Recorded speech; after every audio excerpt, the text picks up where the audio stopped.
Some gamers are already calling The Day Before a mix of the critically acclaimed The Last of Us with that of Tom Clancy's The Division.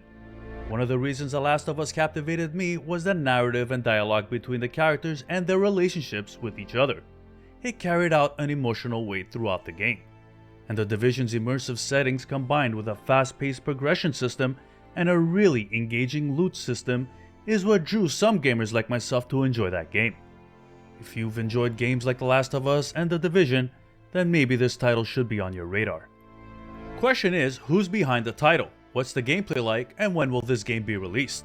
If you're curious about any of these questions and more, then join me in taking a sneak peek at The Day Before. And if you're interested in zombie games, then check out my video on Dying Light 2. I'll post it in the description down below, and if you enjoy this video, please consider subscribing to help the channel grow. And with that out of the way, let's get back to The Day Before.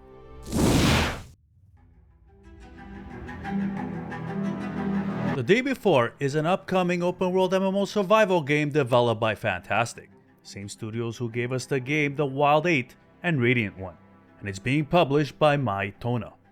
Now, the mission statement is, at Fntastic, our mission is to give millions of people a feeling of celebration. We create breakthrough and have outrageous fun while we make the games we'd want to play. Now, Mytona is a developer and a publisher of mobile free-to-play games, and I get it guys, most people hear the word mobile games and stop paying attention.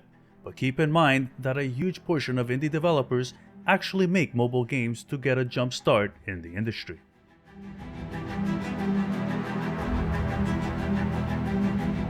The game is set in a post-pandemic America, overrun by flesh-hungry infected and survivors, killing each other for food, weapons, and cars. You wake up alone in a world you no longer remember, setting out to find answers and the resources to survive. In The Day Before, we created the real world of the post-apocalypse, which means players have a lot of freedom. The game's open-world setting is focused on a big city and its surroundings, but players will also be able to explore farms, vast meadows, small settlements, forests, and snow-capped mountains. The game will not just have one main story. They're creating a huge world with many stories. Restoring and expanding a colony of survivors is a crucial element from the game. Woodbury's survivor colony is not just a place to meet other players, but to get tasks and missions from the inhabitants of the colony to reveal more details about the world. So your activity will affect your progression in the story.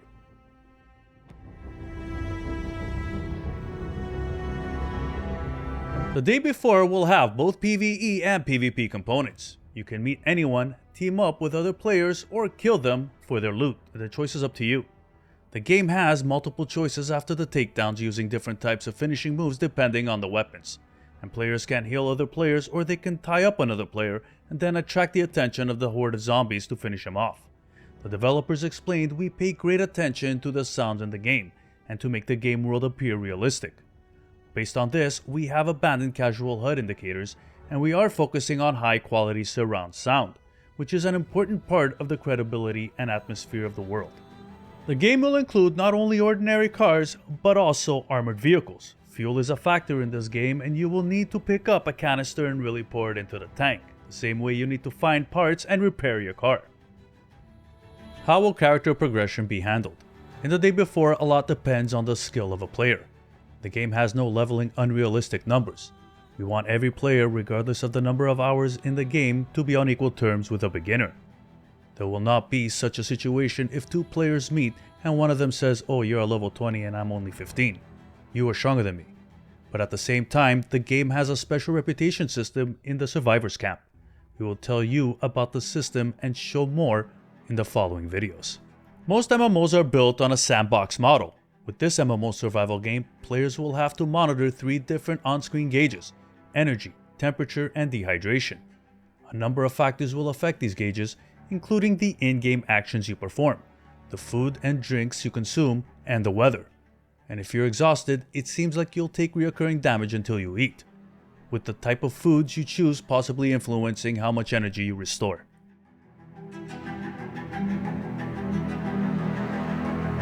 Some gamers like Force Gaming have expressed some concerns about the game and its development. Anybody that's moderately interested in The Day Before should watch his video and I'll link it in the description down below.